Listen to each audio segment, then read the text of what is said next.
Bonjour. Aujourd'hui, vous écoutez un épisode un peu spécial.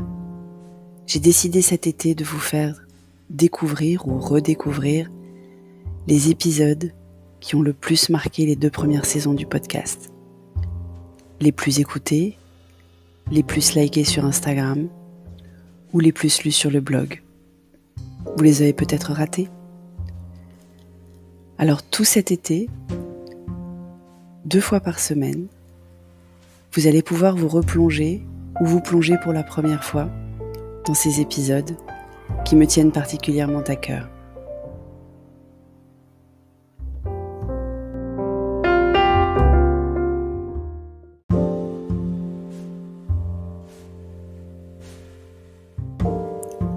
Aujourd'hui, on revient sur une polémique qu'on a déjà oubliée, alors qu'elle était énorme à l'époque. Bonne écoute.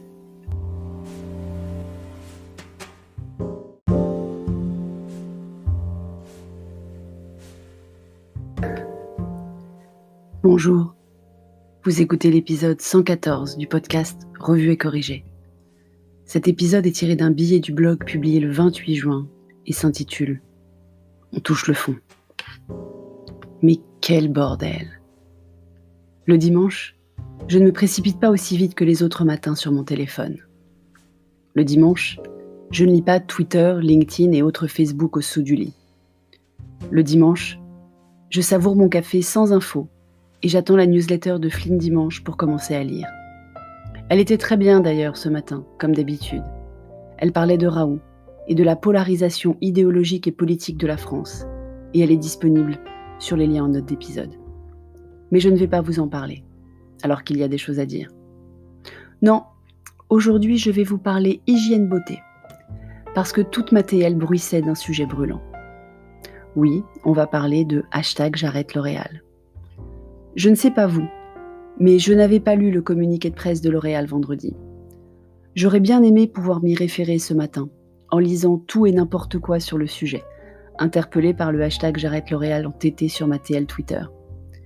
Si j'ai bien compris, L'Oréal, dans la foulée d'une décision Unilever, a décidé de ne plus utiliser les termes « clair » ou « blanchiment » pour les produits qui éclaircissent ou blanchissent la peau.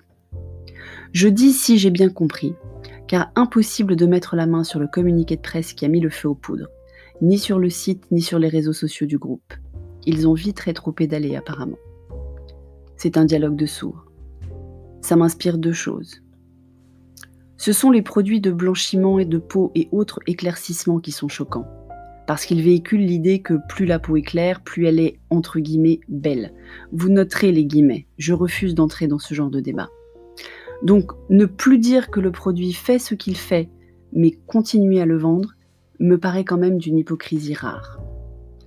La deuxième chose, c'est que ceux qui appellent aujourd'hui au boycott de L'Oréal pour j'ouvre les guillemets, racisme anti-blanc, je ferme les guillemets toujours donc, ceux-là n'ont pas tout à fait compris le sujet.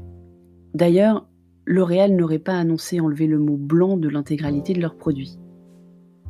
On nage donc en plein délire, entre une multinationale qui se cache derrière la suppression d'un champ sémantique pour continuer à véhiculer l'idée que les peaux claires sont entre guillemets mieux, guillemets, attention, plutôt que de travailler à revaloriser l'image des femmes à peau non blanche, parce qu'il n'y a pas que les blacks et métisses qui se blanchissent la peau pour des raisons d'image de soi, d'après ce que j'ai compris.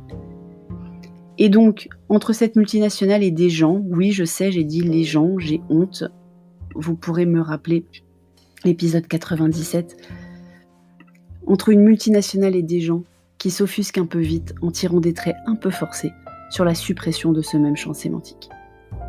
En gros, c'est le bordel. C'est comme si on ne pouvait plus rien faire ni dire. Tous mes écrits pendant ce confinement sur la perte de capacité à dialoguer, à analyser, à prendre du recul, à accepter la complexité du monde d'aujourd'hui, à débattre avec respect et écoute de l'autre, sont donc toujours d'actualité.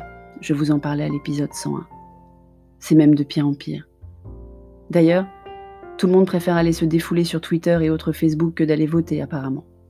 À l'heure où je rédige ce billet et j'enregistre ce podcast, le taux d'abstention est astronomique et la légitimité des maires élus ce soir, parce qu'ils seront quand même élus, notre démocratie a ses failles, sera bancale. Elle sera sujette à tout moment à des mouvements de foule qui deviennent de plus en plus récurrents. Comme si la démocratie n'avait plus d'intérêt. Seules les foules dans la rue seraient représentatives. Je me rends compte qu'en fait, je rejoins la thématique de Flynn Dimanche au final, sur la polarisation idéologique et politique de la France, voire du monde. Il paraît que le hashtag J'arrête L'Oréal dépasse les frontières. J'arrête de suivre, ça me déprime. On se prépare à un encore plus beau bordel. Merci de m'avoir écouté.